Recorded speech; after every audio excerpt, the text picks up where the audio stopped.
often we use a Cartesian coordinate. Also, we use a polar coordinate to describe the position of the particle in a two-dimensional space. So r is the distance between the origin to the particles, and the theta is the angle between the radial vector and the x-axis. So if you consider this triangle, this length becomes r cosine theta. This length is r sine theta. So x is expressed r cosine theta because this is x and this is y, r sine theta.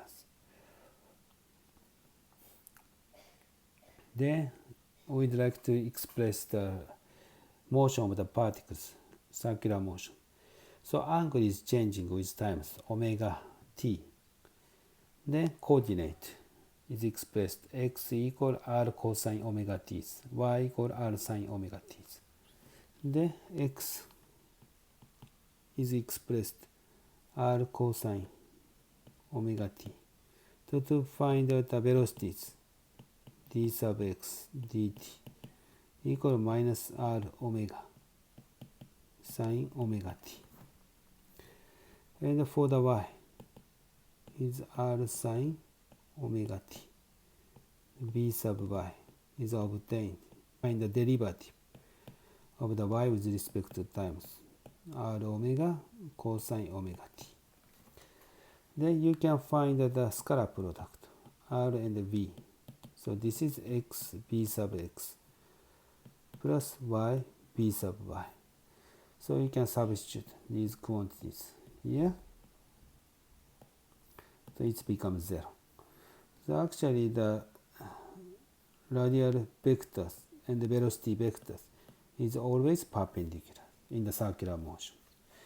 And the acceleration is also you can calculate dv sub x dt.